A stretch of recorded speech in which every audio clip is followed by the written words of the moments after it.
Eine Studie aus 2022 zeigt, dass fast 40% aller Schweizer und Schweizerinnen zwischen 15 und 24 Jahren Symptome einer mittelschweren bis schweren Depression aufweisen.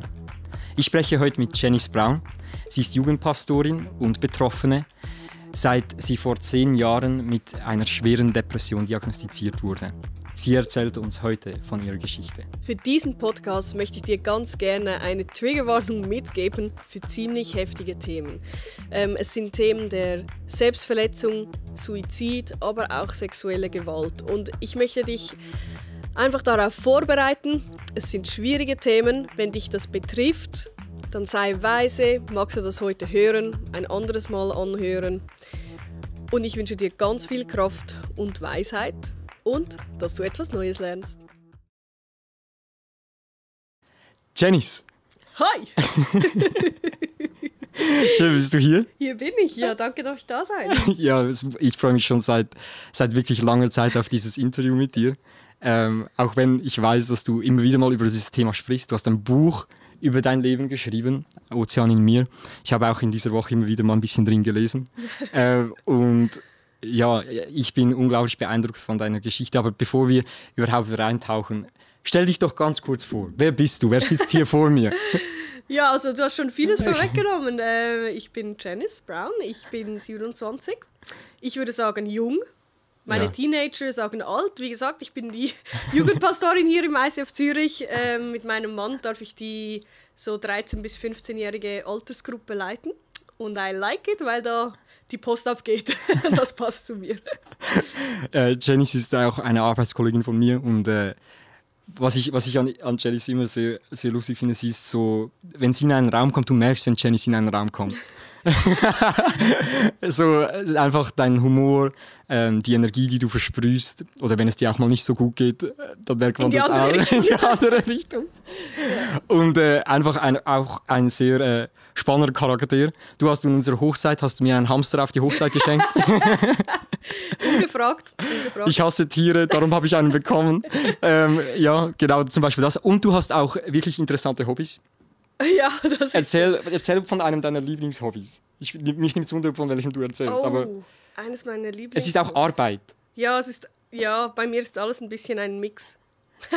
Okay, also mein Lieblingshobby ist, also eigentlich ist es mein Nebenjob, bei der Schutz und Rettung und bei den Polizeiausbildungen die Simulationspatientin oder Figurantin bin, die verletzt ist und droht zu sterben, damit die Menschen, die ausgebildet werden, lernen können, mich zu retten. Genau. Und du bist richtig schauspielern da, oder? Ja, brutal. Also es ist echt mit so Fake-Blut von Halloween haben wir immer überall und so Wunden, die wir schminken und moulagieren, das ist ein Riesending. Und dann die Szenarien gehen so 3/4 Stunde oder so.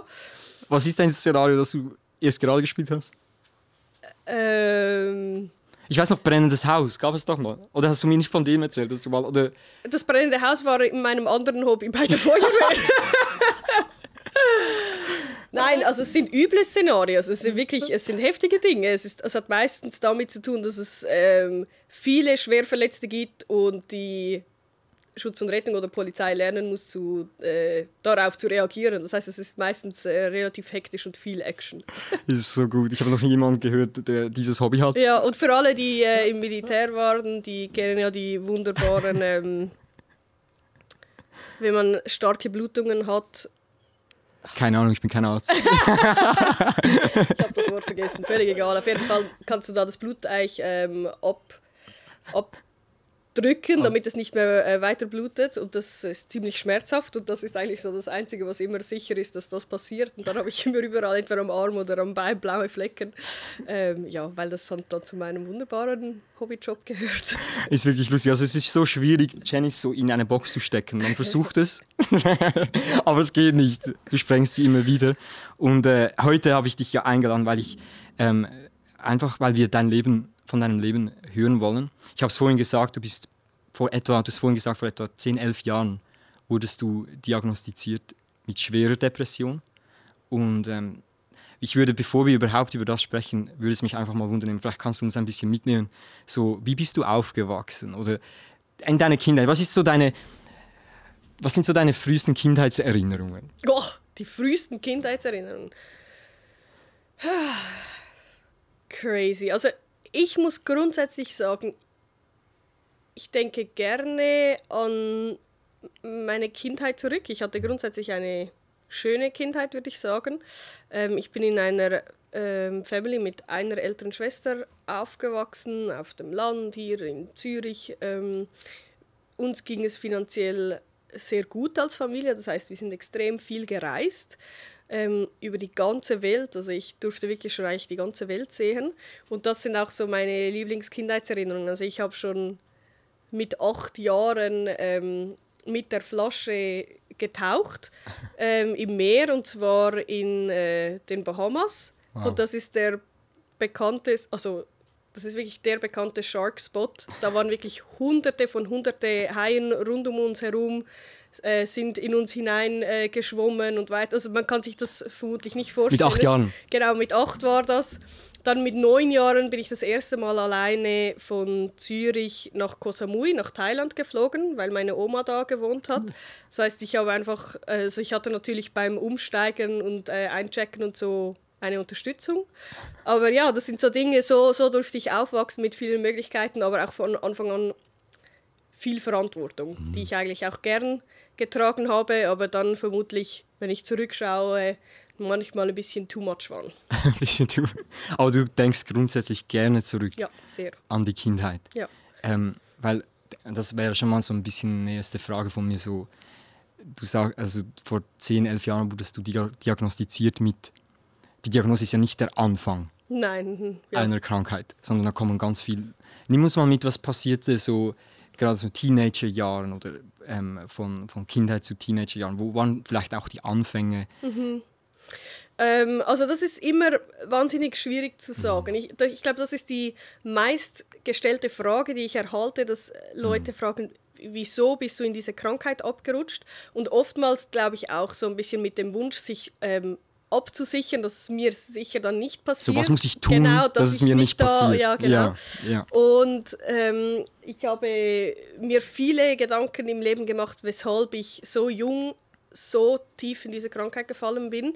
Auch weil es grundsätzlich nicht normal ist, so jung wie ich in einer so starken psychischen Krankheit irgendwie sich zu finden. Also was ist schon normal, aber das habe ich auf jeden Fall oft von den Ärzten und Psychologen gehört, dass es schon eine sehr eigene und spezielle Geschichte ist. Ja. Und ich denke, es gibt viele Faktoren. Also etwas, das man auf jeden Fall nicht ausblenden kann, ist, dass psychische Krankheiten absolut vererbbar sind. Wenn man auf beide Seiten meiner Familie schaut, sind Depressionen und psychische Krankheiten stark und weit verbreitet. Also mein Vater hat zum Beispiel 2 seiner Geschwister durch Suizid verloren. Auch auf der anderen Seite von meiner Mom sind einfach viel Schwere ist präsent. Und zusätzlich habe ich mit 6 Jahren zum Beispiel Turmspringen begonnen zu trainieren, was grundsätzlich extrem cool ist. Nach wie vor ich habe auch für eine Woche. Wie hoch? 1 Meter und 3 Meter. Oh, wow. Ich habe es gehasst. Ja. Es war irgendwie im Winter und es war draußen. Wir waren ich weiß das nur noch, ich und mein Bruder. Beide so ganz wir haben gefroren, wie die Blöden. Ja, dann ist es eher die Challenge für das kalte Wasser, weil die 3 Meter sind jetzt nicht so beeindruckend. Was bist du gesprungen? Also trainiert und Wettkämpfe habe ich 1 und 3 Meter und dann am Schluss auch 5 Meter gemacht. Also du hattest Wettkämpfe? Ja, also ich habe mit 6 Jahren begonnen zu trainieren bis 14, 15 Jahre und ich habe Leistungssport gemacht. Also ich habe fast jeden Tag trainiert und das war sehr ein großer Teil von meinem Leben. Und es hat mir extrem viel Spaß gemacht, aber der Druck ist natürlich schon auch sehr hoch. Also immer bei Leistungssport ist es grundsätzlich hoch. Zusätzlich habe ich trainiert immer mit den Girls, die dann an den Wettkämpfen in derselben Kategorie waren wie ich. Das heißt, wir waren ständig im Vergleich und irgendwie auch in der Konkurrenz. Also nicht unbedingt persönlich, aber einfach in den Sprüngen. Genau, und ich glaube, das zum Beispiel war eine lange Belastung über viele Jahre, schon seit sehr junger Zeit, die ich nicht so gut handeln konnte, wie ich es dachte oder auch wie meine Eltern es eingeschätzt haben.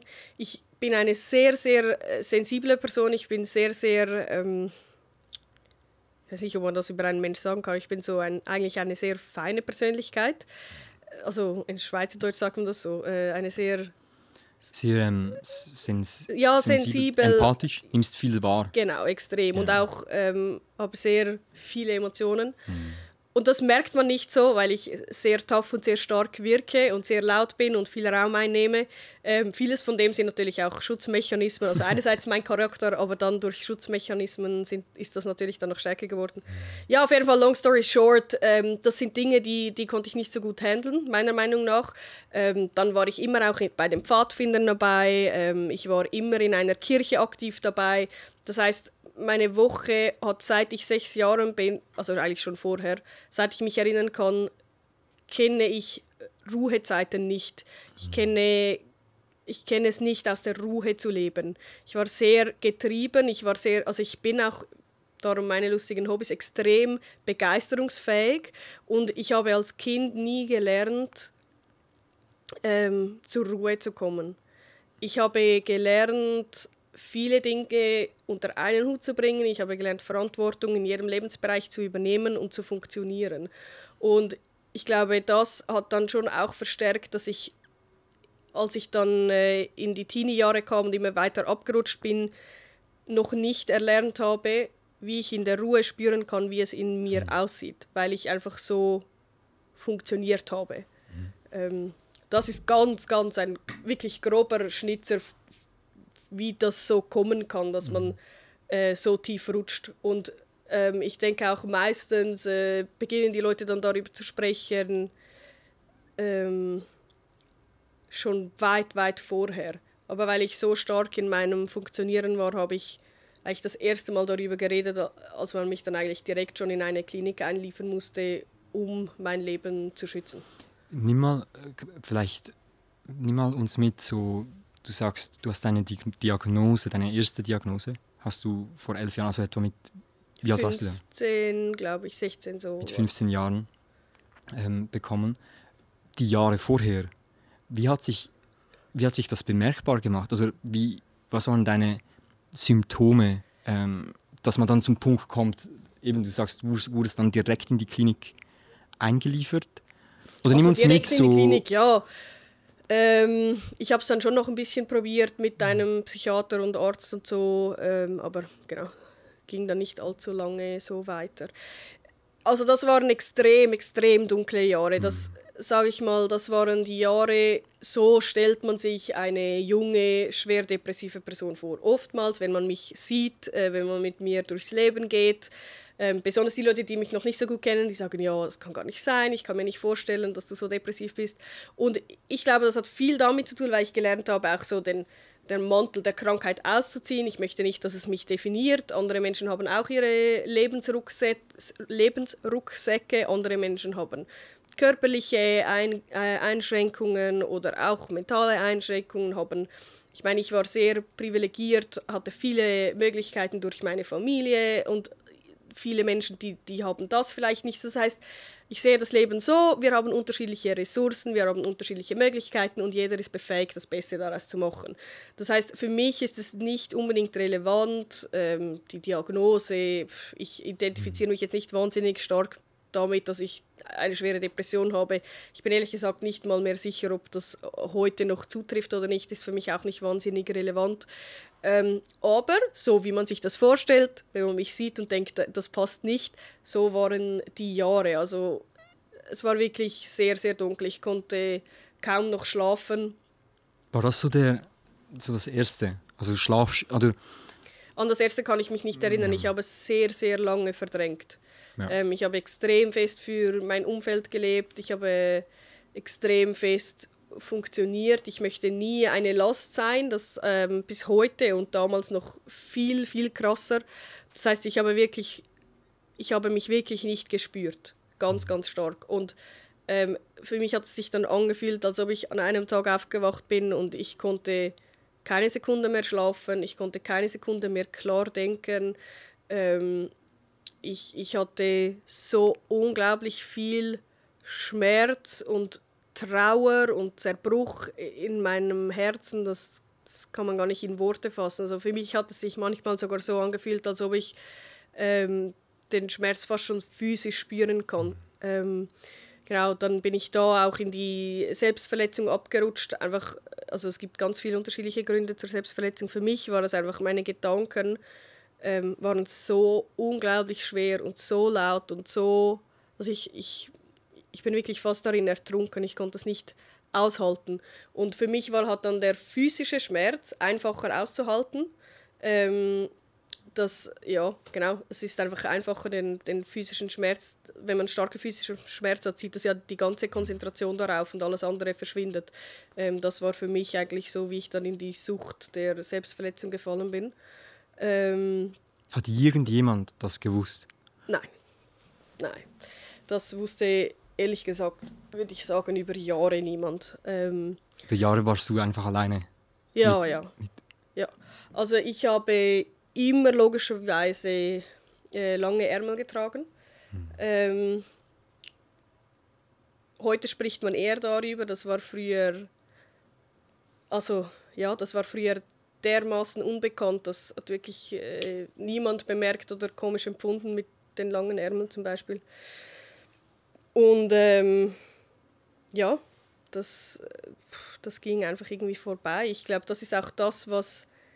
Also für meine Eltern, ich bin sehr nah mit meinen Eltern, war auch damals sehr nah, es ist extrem, extrem schwierig gewesen, sich, glaube ich, selbst zu vergeben, dass sie nie bemerkt haben, wie sehr dass ich gelitten habe. Sie haben es nie gemerkt? Nein, bis ich es dann irgendwann gesagt habe, haben sie es nicht gemerkt. Und ich glaube, das, was man so denkt, ist, hätte ich wenigstens die Verletzungen gesehen oder so.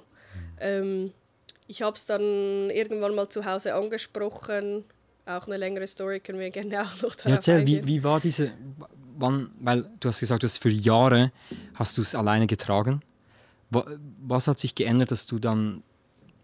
Oder wie bist du auf den Gedanken gekommen, jetzt waren deine Eltern die Ersten, die du eingeweiht hast? Ja, nein, eigentlich nicht. Ich war in der Lehrzeit und dann ist mein Vorgesetzter, also mein Praxisausbildner, hat mich so zu einem Gespräch, so einem Feedback-Gespräch eingeladen. Und er hat sehr, sehr ernst gesagt, dass er noch nie erlebt hat, dass die Leistung derart stark abnimmt in einer solch kurzer Zeit. Und er kann sich das nur erklären aufgrund von irgendwelchen äußeren Umständen oder Traumata oder irgendwelche Dinge, die nicht klar sind. Und er macht sich Sorgen und er möchte wissen, ob ich Hilfe brauche. Und ich glaube, er hatte Sorgen, dass ich irgendwie zu Hause irgendwelche Dinge erlebe oder so etwas, das man klar in Wort fassen kann. Und ich bin absolut zusammengebrochen, weil es für mich unglaublich, unglaublich erleichternd war, dass jemand meine Fassade entdeckt hat, dass jemand gemerkt hat, dass das nicht so funktioniert, wie es wirkt. Und ich habe ihm einfach gesagt, ja, etwas ist nicht gut und ich weiß selbst nicht genau was. Und dann hat er gesagt, er wünscht sich, dass ich mit irgendjemandem spreche, mit der Familie oder sonst jemandem und ob er wieder nachfragen darf, ob ich mit jemandem gesprochen habe.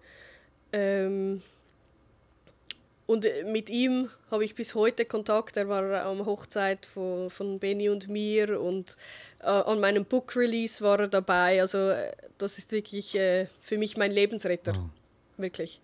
Oh. Und dann bin ich nach Hause gekommen und habe meiner Mom einfach gesagt, hey, irgendwie merke ich, gewisse Dinge fühlen sich schwer an. Ich glaube, ich würde mal so mit einem Jugendberater oder so oder mit einem Psychologen sprechen. So. Und dann hat sie gesagt, ja, hey, das ist doch super. Da steht ja nichts im Weg, mach doch du das mal, klingt toll, ja, komm, wir schauen mal was. Und dann hat sie ein paar Dinge rausgesucht, die so von der Umgebung sind. Wie gesagt, es gibt immer wieder so Jugendberater, Jugendpsychologen, so. Und dann hatte es einer, der war quasi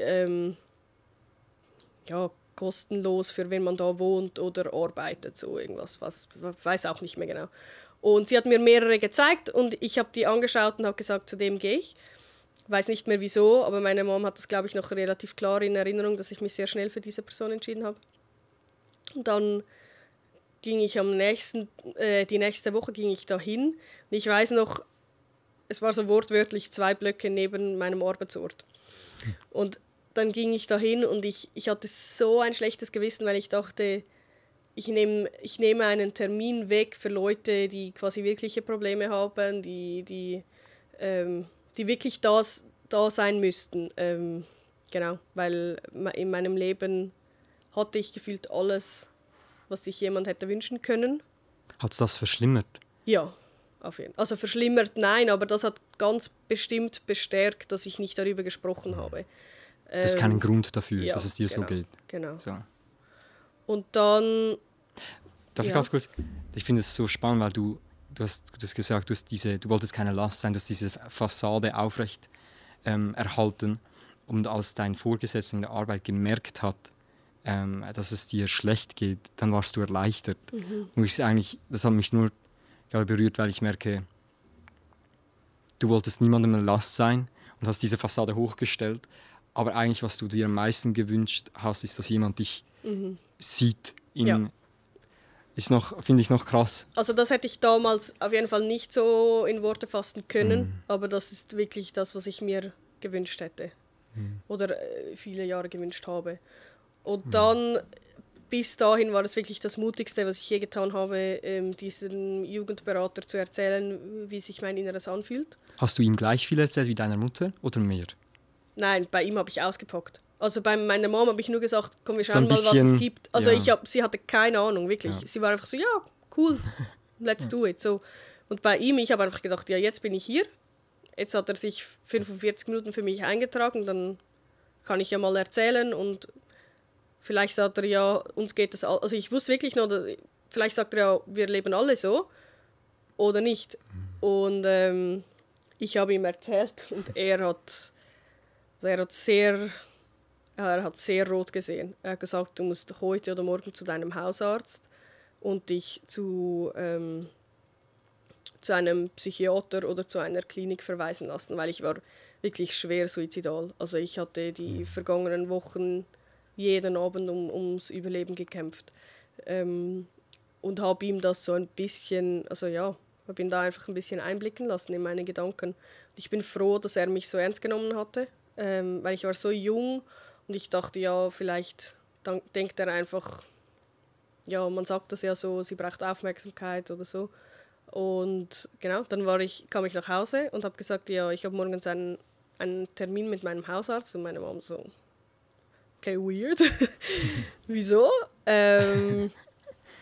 Und dann habe ich ihr schon ein bisschen erzählt, hey, einiges ist nicht so gut. Und sie war noch, also ja, einfach so, okay, ja, dann mach mal weiter, was er dir empfiehlt, so, keine Ahnung. Und dann hat er mich direkt zu einer Kinder- und Jugend, wie sagen wir das so, Abteilung geschickt. Ich war dann da mit meinen Eltern, habe auch dieser Frau wieder alles erzählt und die hat dann gesagt, schau, du bist nicht volljährig und wir müssen das deinen Eltern mitteilen. Und sie hat dann eigentlich von 0 auf 100 von einem Tag auf den anderen meinen Eltern Einblick gegeben, wie übel das aussieht in meinem Leben. Was hat das mit deinen Eltern gemacht? Musst du sie fragen. Hast du mit ihnen darüber? Ja, natürlich habe ich mit ihnen darüber gesprochen. Also auch sie haben mich wirklich ernst genommen oder haben das wenig hinterfragt.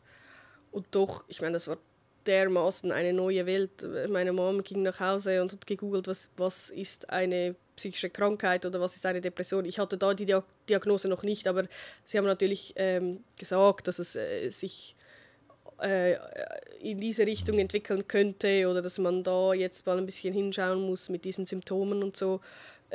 Und meine Eltern haben einfach gesagt, ja, keine Ahnung, was es heißt, aber lass uns einen Weg gehen. Ab diesem Zeitpunkt, wie ging es dann weiter? Vielleicht so ein bisschen in der Timeline. Ja, also ich hatte dann gefühlt jeden Tag einen Termin, eine Woche lang. Und dann sehr schnell hat dieser Jugendberater, die erste Person, bei dem ich war, mich auf Wartelisten für die Klinik gesetzt und mit meinem Einverständnis und gesagt, ja, du kannst dann immer noch entscheiden, wenn du einen Platz hast. So. Und dann, ein paar Monate später,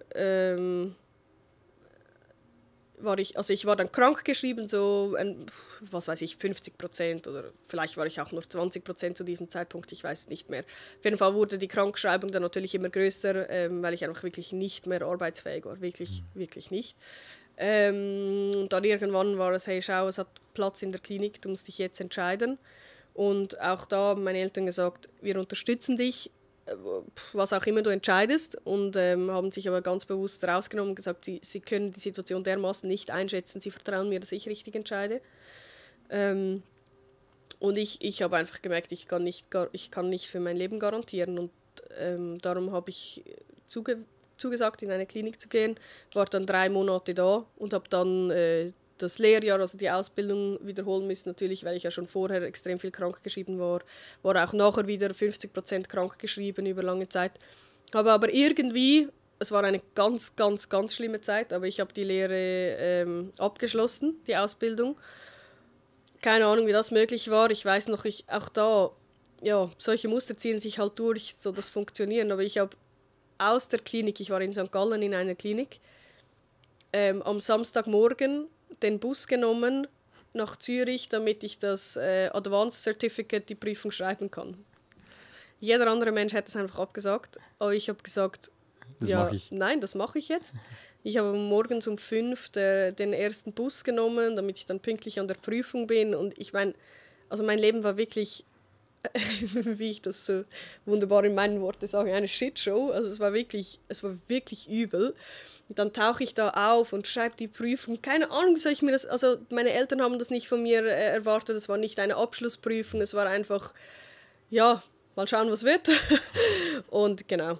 Dann habe ich die Ausbildung finally geschafft und habe mich bis dahin vielen Sitzungen mit Ärzten und Psychologen und Psychiatern ausgesetzt und habe auch viele Dinge gelernt und würde sagen, habe dann so ab da wirklich ein bisschen gelernt, gesünder für mein Leben einzustehen oder einfach nicht so unter der Depression erdrückt werden. Was bedeutet das genau? Ja, gute Frage. Also in dieser Zeit war es wirklich, das größte Lebensthema war zu überleben. Und das durfte ich dann, meiner Meinung nach, mit Gottes Gnade irgendwie mal hinter mich stellen und einen Punkt setzen. Ich hatte wieder mehr ein Ja zum Leben, ich konnte arbeiten, ich habe ein Studium begonnen. Ja, und seither bin ich auf dem Weg, mich nicht davon definieren zu lassen. Ich glaube, es gibt viele Menschen, die kämpfen mit einer psychischen Krankheit, aber haben viel im Leben erreicht, weil man weise viele Dinge umsetzen kann. Also ich bin aktuell zum Beispiel immer noch jede Woche bei der Psychiaterin, ich bin immer noch unterstützt mit Medikamenten, kann aber gut sein, dass sich das irgendwann ändert. Ich merke einfach, ich möchte wirklich Verantwortung für mein Leben übernehmen, und wenn das heißt, die Dinge anzuschauen, die schmerzhaft sind, dann tue ich das. Also ich habe vieles aufzuarbeiten, wirklich. Ich habe jetzt eigentlich all meine Traumata, die dann in der Jugendjahren noch kamen, ausgeblendet, einfach aufgrund von der Zeit. Aber ich habe wirklich so viele wirklich üble Dinge erlebt, die man keinem Menschen wünscht. Und das während der Depression, ich war überhaupt nicht fähig, diese Dinge aufzuarbeiten oder stehen zu lassen oder irgendwas. Der einzige Überlebenswille, den ich hatte, war zu verdrängen. Und jetzt merke ich, das Schöne ist, ich darf so im Leben stehen, dass ich auf beiden Füßen stehe, ich kann atmen, ich fühle mich lebensfähig. Und jetzt kann ich die Kapitel von damals wieder öffnen und sagen, jetzt schauen wir es an. Und dann kann ich lernen, meine ungesunden Verhaltensmuster und Mauern, die ich aufgebaut habe, irgendwie wieder runterzubrechen. Jetzt Leute schauen vielleicht zu oder hören zu und ja, also wir haben vorhin die Statistik gehört, 40%, fast 40% von Schweizer Jugendlichen zwischen 15 und 24 haben Symptome einer mittelschweren. Du hast jetzt eine schwere Depression. Kannst du mal uns erzählen, so wie hat ein normaler, als es wirklich schwer war, wie hat so ein Tag ausgesehen? Oder wie hat sich das gezeigt in deinem Alter? Ja, also ich meine, eine Depression zeigt sich in unglaublich vielen Facetten. Das ist vielen Menschen nicht so bewusst. Das Klassische, was man kennt, ist vielleicht Trauer oder... Aber ich bin manchmal auch traurig. Genau, ja, aber ich gehe genau. trotzdem auf die Arbeit. Oder, Genau. oder wie hat sich das... Also meiner Meinung nach betrifft die Depression speziell, wenn sie so weit ausgebreitet ist, eigentlich jeden Lebensbereich an. Also wie gesagt, ich konnte nicht mehr schlafen, das heißt, ich hatte wirklich null Energie. Ich hatte keinen Antrieb, also nichts in mir hat mir gesagt, ich soll aufstehen und irgendetwas bewirken. Dann zusätzlich diesen unglaublichen Schmerz über das Leben, das so unglaublich schwer ist, diese Trauer, aber auch einfach Konzentrationsschwierigkeiten. Also ich konnte mir keinen Satz merken. Also es war so extrem, dass ich Dinge erzählt habe und mitten in der Geschichte so war ich am Sprechen, habe ich was gesagt. Und für das Gegenüber ist es dann natürlich immer ein bisschen lustig, weil die Leute denken, oh, du warst bestimmt nur im Feiern, alles easy, so, bist unkonzentriert, bist müde, aber das war mein Alltag. Und das so Gedanken abreißen, auch dass man sich an Dinge nicht erinnern kann, körperliche Beschwerden, Körper und Psyche hängen ja auch so nahe zusammen.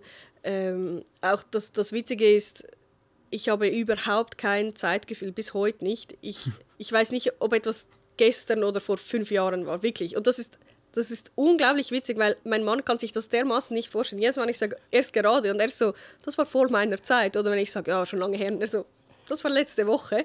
Und er denkt immer so, hä? Aber das ist einfach, im Hirn passiert so unglaublich viele automatisierte Dinge, die so viele Kapazität in Anspruch nehmen, dass andere Dinge weniger wichtig sind und nicht mehr so gut funktionieren. Aber du schlägst dich also trotzdem gut jetzt, auch wenn ich dir all diese Fragen zur Timeline stelle. Machst du es gut. Ja gut, also, ich habe ein Buch darüber geschrieben. Ja. Ich meine, ich habe mich wirklich viel damit auseinandergesetzt. Das ist schön. Ja, also ich finde es wirklich, eine beeindruckende Geschichte, weil es so jung angefangen hat bei dir. Eine Frage, die ich habe, ist, wenn du jetzt nochmal zurück könntest, gäbe es Dinge, die du anders machen würdest? Ja, vieles. Vielleicht, oder gib so 1, 2 Tipps, was du vielleicht früher gemacht hättest oder später. Oder? Also, ich hätte wirklich auf keinen Fall so lange warten müssen. Mit was? Darüber zu sprechen. Also nur schon der Fakt, dass ich nicht mehr im Leben stehen möchte. Für mich war es wirklich so, dass ich war wirklich so, ich konnte mir nicht vorstellen, dass irgendwer irgendwie in diesem Leben sein wollte. Ich dachte mir, vermutlich ist jeder kurz davon, sich ein Ende zu setzen, aber das ist einfach part of life. Und ich hätte reagieren müssen und sagen, jeder Tag möchte ich weniger in diesem Leben sein und ich glaube, das ist nicht normal.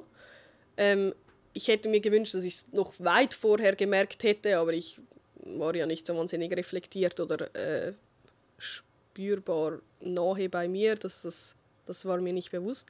Das hätte ich auf jeden Fall, weil da hatte ich schon immer wieder Gedanken, es war so, vielleicht fühlt sich jeder Mensch so, aber vielleicht auch nicht. Und ich hätte darüber sprechen müssen. Was mir extrem, extrem wichtig ist, dass ich hätte liebevoller mit mir sein dürfen. Ich wünschte, ich wäre gnädiger gewesen mit mir. Was heißt das? Zum Beispiel mit der Selbstverletzung. Meine Eltern wussten zu diesem Zeitpunkt schon, ich war schon beim Psychiater und all diesen Dingen und sie wussten, es sieht schwierig aus in meinem Leben, aber sie wussten nicht, dass ich mit Selbstverletzung zu kämpfen habe und oftmals ist das für die Angehörigen fast der schwierigste Punkt oder der schmerzhafteste Punkt, weil man körperlicher Schmerz viel besser nachempfinden kann, als was im Inneren abgeht. Und sie hat dann eines Tages meine versteckte Klinge gefunden und das war natürlich für sie mega heavy. Und jedes Mal, wenn ich dann wieder in die Selbstverletzung zurückgerutscht bin, dann hat es mir nicht für mich leid getan, sondern dafür, dass für meine Eltern, dass sie einen Einblick darin haben, wie schmerzhaft sich mein Leben anfühlt. Und ich wünschte mir, ich hätte barmherziger mit mir sein dürfen. Ich wünschte, es hätte mir für mich wehgetan und ich wünschte, ich hätte mir für mich wünschen können, diese Dinge, diese ungesunden Dinge stehen zu lassen. Ja, ich hätte mir gewünscht, dass ich zum Beispiel dieses unnötige Advanced Certificate einfach stehen lasse und sage, das muss nicht sein. Das darf ich jetzt auf die Seite stellen und ich darf krank sein. Ja, ich hätte mir gewünscht, dass ich über Dinge früher sprechen kann. Also ich habe dann mit 18 Jahren, also schon 2-3 Jahre nach der mit 17 Jahren, 2-3 Jahre nach der Diagnose, also 2 Wochen bevor ich dann in die Klinik ging, habe ich eine Vergewaltigung erlebt und ich habe darüber nicht gesprochen, bis ich eigentlich Benny gedatet habe. Er war dann die erste Person, dem ich das geteilt habe und dann meinen Eltern erst mitgeteilt, als Benny und ich schon 2 Jahre verheiratet waren, weil ich mir einfach gewünscht habe, ein ehrliches Leben mit meinen Eltern zu leben. Ich möchte ihnen zumuten, dass sie meinen Schmerz auch tragen können. Und doch wusste ich schaffe es erst, wenn ich ihnen sagen kann, hey, aber don't worry, Benny und ich haben eine Sexualität, wo das keinen Einfluss hat oder so. Nur schon, dass ich mir so viele Gedanken gemacht habe, wie meine Eltern das handeln können. Das sind Dinge, ich wünschte, ich hätte auch einfach mehr auf mein Herz schauen können. Und das ist bestimmt etwas, was ich lernen möchte. Für mich einstehen und meinen Schmerz, auch einfach meinen Schmerz sein lassen. Wow, danke fürs Erzählen, dass du mir so leid, also dass das passiert ist. Und ich frage mich, weißt du, wie kamst du an diesen Ort, dass du so darüber sprechen kannst? Ich habe viel Seelsorge gemacht. Wenn ich dir etwas sagen darf, dann sprich über die Dinge zu Hause. Ich weiß nicht, wir alle erleben schwierige Situationen und Traumata und einige mehr, andere weniger. Das ist auch gut so. Aber es lohnt sich nicht, diese Dinge alleine zu tragen. Das glaube ich wirklich. Ich habe in der Seelsorge das einfach immer wieder vor Gott getragen und ich glaube, dass Gebet wirklich einen Unterschied macht. Zusätzlich aber auch, wie gesagt, habe ich mit Benny immer wieder darüber gesprochen, weil ich einfach weiß, dass die Sexualität ein sehr verletzliches Thema ist, für mich vermutlich noch mehr wie für andere und dann einfach diesen Raum haben, dass es Raum haben darf. Das war mir so wichtig. Wir haben oft darüber gesprochen, ob es vielleicht für mich aufkommt in der Sexualität oder nicht oder so. Und dass man nur schon darüber sprechen kann, dass ich zu jeder Sekunde sagen kann, jetzt funktioniert das nicht mehr. Dass ich diese Sicherheit mit Benny irgendwie habe, das sind so heilsame Dinge. Und ich war auch bei endlosen Psychiatern. Also ich habe gerade im vergangenen Jahr wieder über diese Situation gesprochen, weil ich merke, ja, natürlich macht das immer noch etwas mit mir. Ich bin noch immer im Heilungsprozess. Und das darf auch sein. Absolut. Wir sind verletzte Menschen und das darf Raum haben. Aber ich glaube, man muss den Mut haben, Dinge anzusprechen und heil zu werden. Und das in einem gesunden Rahmen. Genau, ich habe lange auch nicht im Podcast oder auf der Bühne oder so darüber gesprochen, weil ich wusste, ich war noch nicht heil genug. Und jetzt merke ich, ja, das ist Dinge, da müssen wir drüber sprechen, weil die Statistik, die du gebracht hast für die Symptome der mittelschweren und schweren Depression, ich meine, die Statistik für sexueller Übergriff ist auch viel zu hoch. Und ja, ich merke, es ist wichtig, dass wir gemeinsam heil werden können und Hoffnung tragen können. Und das ist wirklich das, was ich erlebe. Das ist sehr kraftvoll. Wie würdest du sagen, wie bist du, das nehme ich jetzt zum Schluss, wie bist du Jesus begegnet? Hat diese Krankheit oder diese Depression, hat die deine Beziehung zu Jesus beeinflusst? Oder andersrum gefragt, hat deine Beziehung zu Jesus deine Krankheit beeinflusst? Ja, beides. Beides auf jeden Fall. Also ich habe manchmal das Gefühl, dass ich die Bibel vielleicht mit einem anderen Blick lese als andere Menschen. Nur schon zum Beispiel die Geschichte vom Kreuz. Jesus, der sich ans Kreuz schlagen lässt. Ostern. Jedes Mal an Ostern bin ich wieder damit konfrontiert, dass ich die Bibel irgendwie anders verstehe wie alle anderen. Also so Was meinst du damit? So kommt es mir vor. Und zwar, wir sprechen so oft über die Auferstehung. Wir sprechen so oft darüber, dass er den Stein weggerollt hat, dass er das Böse besiegt hat, dass er auferstanden ist und das Unmögliche möglich ist, dass das Zerbrochene heil wird. Und wirklich bis zum heutigen Punkt bin ich bei Ostern in meiner Faszination noch nicht über den Fakt hinausgekommen, dass Jesus an diesem Kreuz hängt und sich vermutlich über Stunden wünscht, dass der Tod seinen Schmerz erlöst. Das, also wenn ich mir vorstelle, dass es einen Gott gibt, der das Elend so krass kennt, dass ich mir vorstelle, es steht nicht so, grundsätzlich so wortwörtlich in der Bibel, ich stelle mir die Situation so vor, dass Jesus an diesem Kreuz hängt, elendiglich. Es ist ja eine unglaublich körperlich und psychisch schmerzhafte Situation, dass ich mir vorstellen könnte, dass er sich gewünscht hätte, dass er endlich erlöst wird davon. Und dass Gott da mitfühlen kann, das fasziniert mich. Also wirklich, das hat meine Lebensgeschichte massiv verändert, weil es bei mir auch viele Stunden gab, wo ich mir das gewünscht hätte.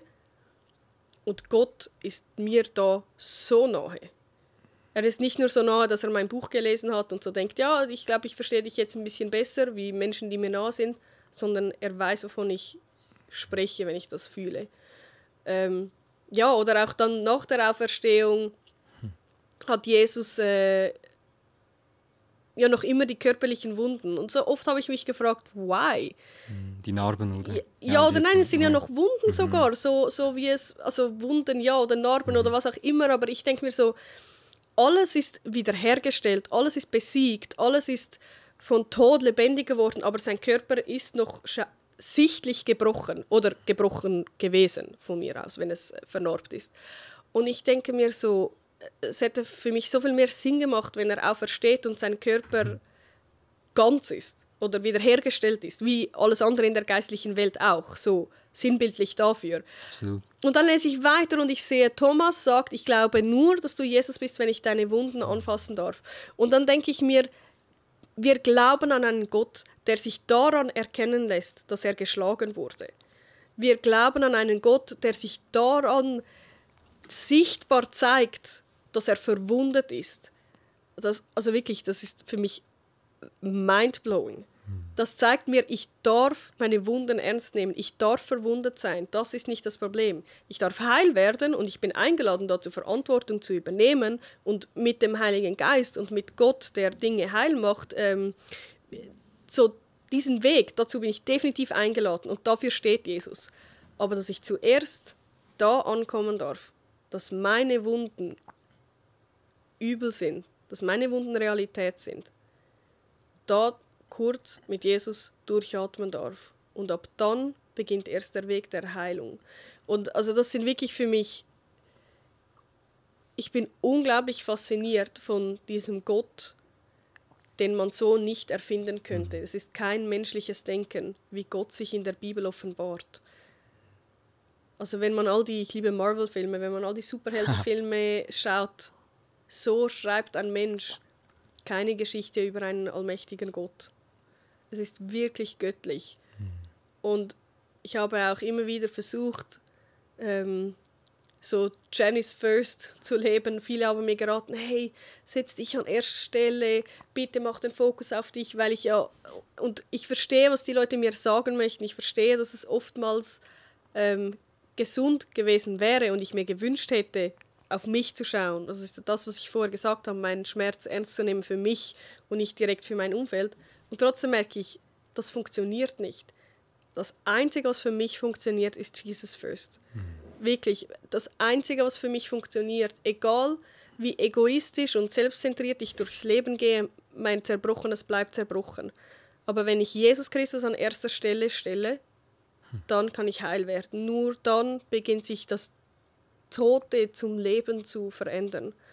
Und also wirklich, ich bin tief dankbar über die Zeit und über die Art, wie ich Gott kennenlernen durfte, weil ich die Tiefen des Lebens kenne. Wie viele andere Menschen ja auch. Also ich glaube, viele Menschen begegnen Gott durch die schwierigsten Zeiten ihres Lebens. Und das ist, weil wir einen Gott haben, der verspricht, uns nicht alleine zu lassen, wenn alle anderen ihren Blick wegdrehen. Ja. Aber das ist wirklich, das berührt mich. Weil etwas, das ich auch immer wieder sehe bei Menschen, die wirklich, wirklich durch Leid gehen und trotzdem an Jesus Christus glauben, haben oft eine Tiefe in ihrer Beziehung zu ihm, weil sie auch auf irgendwie anderer Ebene nochmal mit ihm verbunden sind, so im Leid. Und das, ich denke auch, diese Auferstehungskraft, und die drückt sich auch in deinem Leben aus. Ja, brutal. Also das merkt man ja, extrem, wenn man dich kennt. Das ist wirklich, also wirklich bewundernswert. Ich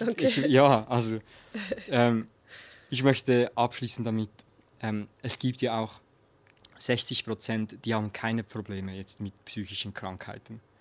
Aber wenn 40% davon betroffen sind, dann nehme ich sehr stark an, dass fast alle 60%, die nicht davon selbst betroffen sind, vielleicht jemanden im Umfeld. Ja. Was rätst du Leuten, die jetzt gesund sind, aber ein Freund, eine Freundin, Elternteil oder was auch immer, was rätst du ihnen, was ist eine gute Umgangsform? Was hättest du dir gewünscht und nicht gewünscht, vielleicht auch? Also grundsätzlich ist es für jede Person anders. Ja. Wie gesagt, ich habe einen sehr eigenen Charakter und ich liebe es, und ich glaube, darum habe ich vielleicht auch andere Dinge, die für mich gut sind. Und das ist auch okay so. Aber wo meine größte Verletzung liegt im Umgang von den Menschen mit meinen Tiefpunkten, ist schlussendlich eigentlich das Schweigen oder das Abdrehen. Ich habe oft erlebt, ehrlich gesagt, besonders im christlichen Umfeld, dass die Leute genauso, dass ja, Gott ist gut und alles kommt gut und Yuppie Day mit meinem abgefuckten depressiven Leben das einfach nicht zusammenbringen, was auch völlig in Ordnung ist. Und dann ist die Reaktion, dass man sich zurücknimmt oder dass man einfach auf keinen Fall mehr darüber spricht, nur noch über oberflächliche Dinge, dass so der Schmerz ja nicht irgendwie, weil ich weiß ja dann nicht, was sagen, weil Gott ist ja gut. Und das ist so unglaublich schmerzhaft und einsam. Also ich glaube, wirklich ein großes Problem dieser Krankheit ist die Einsamkeit. Jeder erlebt die Depression oder eine psychische Krankheit ganz anders. Das heißt, es ist sowieso ein sehr einsamer Schmerz, durch den man geht. Und wenn dann die Leute aus Überforderung noch absolut totschweigen, ist für mich sehr schmerzhaft. Was ist denn was man sagen könnte? Genau, was ich mir gewünscht hätte. Weil ich bin ehrlich, für mich ist das auch so. Also weil ich kenne es ja nicht. Ich habe nicht diese, ich kann mich nicht hineinversetzen. Du bist die 60%. Ich bin die 60%. Gratuliere! Das ist wirklich nicht, das kenne ich wirklich nicht. Ja. Und wenn mir jemand sagt, es geht ihr oder ihm sehr, sehr schlecht oder nicht gut im Moment, was ist was ich sagen kann, das dir das Gefühl gibt, du wirst gesehen? Aber es ist ja auch nicht bohren. Man will ja dann auch nicht. Yeah. Weil ich habe immer dann ich müsste mir jetzt eine Stunde Zeit nehmen, um zu bohren. Und ist es wegen dem oder wieso geht es dir so schwer? Ja, genau. Was ist ja, so? Wie gehst du mit anderen Themen um, die dich überfordern? Ja, wahrscheinlich, also überfordern. Wir haben ja alle andere Umgehensweisen mit Überforderung. Aber ich liebe es einfach, lass uns die Dinge ansprechen. Ich schätze das, wenn Leute mir sagen, hey, soll ich, also oftmals sagen die Leute zu mir, soll ich dich fragen, wie es dir geht oder nicht? Und dann sage ich oftmals, nein, bitte nicht. Nein, danke. Weil wenn du jetzt fragst, dann breche ich absolut in Tränen aus, aber ich muss eigentlich nur aufs Tram und wir kennen uns nicht so gut oder so. I don't know, es gibt ja unterschiedliche Situationen. Oder dann darf man auch einfach sagen, ich bin massiv überfordert. Ich weiß nicht, wie ich dich unterstützen kann, wie ich dir helfen kann. Lass uns die Dinge ansprechen. Lass uns sagen, hey, ich weiß, du warst gerade in einer Klinik. Ich hoffe, der Aufenthalt war gut für dich. Ich wünsche dir das Beste. Ich weiß gerade gar nicht mehr dazu zu sagen, aber einfach, dass du weißt, schön bist du zurück. Oder so. Ich meine, es ist einfach. Ja. Wenn jemand eine körperliche Einschränkung hat, dann gehe ich auch nicht hin und sage, also wie geht es deinem Fuß heute und welche Schuhe funktionieren am besten und wieso laufst du so und wieso läufst du anders. Und es ist einfach, lass uns ganz easy Dinge kurz ansprechen und dann auch wieder stehen lassen. Ja. Und was ich merke, was vielleicht bei psychischen Krankheiten noch eher die Problematik ist, habe ich das Gefühl, ich nenne das so Problem Dumping. So, was heißt das? Eigentlich, dass ich all meine Probleme bei dir ablade. Und manchmal, spezifisch glaube ich in einem gewissen Heilungsprozess, wenn man das erste Mal lernt, darüber zu sprechen, das habe ich auch vielen jetzt empfohlen, sprecht darüber, dass man merkt, oh, okay, es fühlt sich cool an, ich kann das erste Mal darüber sprechen und dass man dann viel zu viele Infos an Leute mitteilt, die damit nichts anfangen können oder das zu überfordernd ist. Und da auch an beide Seiten sind weise. Also einerseits für die Menschen, die betroffen sind, überleg dir, wer kann mit welchen Infos etwas anfangen und wer ist wirklich deine Vertrauensperson und wem darfst du auch einfach sagen, hey, im Moment ist es gerade schwierig, Punkt. Mehr müssen die Menschen manchmal gar nicht wissen. Und umgekehrt, wenn jemand mich überfordert mit persönlichen Informationen, was mir öfters passiert, weil ich auch ein bisschen für dieses Thema aufstehe und dann oftmals Menschen kommen und mir viel erzählen, dass ich wie sagen kann, hey, darf ich dich ganz kurz stoppen? Ich merke, ich kann all diese Dinge gerade nicht tragen. Ich wünsche dir, dass du einen Ort findest, wo du darüber sprechen kannst, aber für mich ist es gerade zu schwer. Danke für dein Vertrauen. Ich wünsche dir alles Gute. Und ich meine, das ist manchmal verletzend oder beschämend für mein Gegenüber, aber ich muss lernen, dass ich nicht alles tragen kann. Und so, lass uns die Dinge einfach ansprechen, von beiden Seiten. Ich glaube, einerseits, lass uns trauen zu sagen, ich meine, ich bin hier hingelaufen und du hast mich gefragt, wie es mir geht und ich war so... Nein, du hast gesagt, ich hatte keine gute Woche. Ich wollte eigentlich den Podcast schauen, wie geht es dir heute? Genau, ja. Und dann habe ich dich kurz vorher noch gefragt, soll ich dir diese Frage stellen oder nicht? Und du hast gesagt, besser nicht. Ja, genau. So. Ich habe wie gemerkt, nee, heute möchte ich nicht damit starten, wie es mir jetzt geht oder diese Woche geht. Und manchmal ist es aber auch gerade schön. Und manchmal merke ich, dass sich die Leute Zeit nehmen. Ich habe zum Beispiel einen Arbeitskollege von uns, er fragt mich regelmäßig sehr, sehr ehrlich, mit einem tiefen Blick in die Augen, wie es mir wirklich geht. Und ich merke, er nimmt sich dann auch die Zeit. Er sagt dann nicht nach einer Minute, oh, jetzt habe ich ein Meeting. Und ich so... Okay, ciao. Ja. Und manchmal aber merke ich auch, wie gesagt, ich möchte jetzt einfach auf die Tram oder mein Gegenüber hat überhaupt keine Zeit und dann sage ich einfach einen Satz, hey, ist gerade schwierig, danke fürs Fragen, aber lass uns ein anderes Mal oder gar nicht darüber sprechen. Ich finde es schön, weil wenn du nachfragst, so, darf ich dir, also zum Beispiel wie vorher, wie geht es, darf ich dir diese Frage stellen? Oder einfach, man spielt auch die Verantwortung wieder zurück, genau. Dass man nimmt die andere Person ernst. Und man weiß, die Person kann für sich selbst entscheiden, ob sie jetzt mir erzählen will oder nicht. Finde ich auch, das geht ein bisschen auch in das hinein, dass du gesagt hast, du musstest lernen, Verantwortung zu übernehmen. Und das finde ich eigentlich noch, ja, dass man ehrlich ist mit seiner eigenen Überforderung, aber auch die Verantwortung zurückspielt, finde ich stark. Ja, und es ist ein Prozess, man darf es lernen. Ich war schon in vielen Gesprächen überfordert. Ja, absolut. Entweder, weil ich nicht wusste, wie viel ich jetzt preisgeben muss, oder umgekehrt. Ja. Fair enough. Dann läufst du weg und denkst, das war scheiße. Ja, ich denke, wir müssen ein bisschen gemütlicher werden. Mit genau. Einfach mal ein komisches Gespräch und haben. Und vor allem in der Kirche. Ich denke mir dann immer so, die Leute wollen mir ja nahe sein und wollen es ja ehrlich meinen. Und trotzdem denke ich so, wir haben keine Gemeinsamkeit und schön interessiert es dich, aber wir sehen uns jetzt wieder 3/4 Jahre nicht, so gefühlt.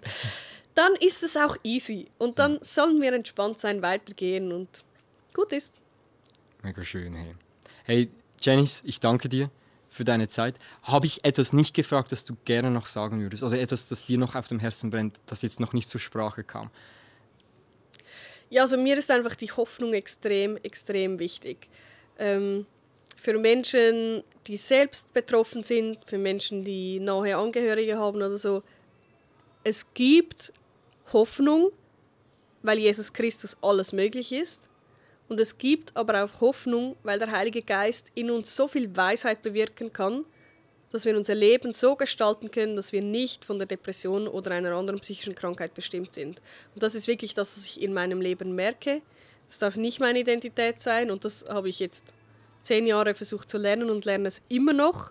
Ich muss gnädig sein mit einem langen Prozess, aber es lohnt sich zu hoffen und dran zu bleiben. Wirklich.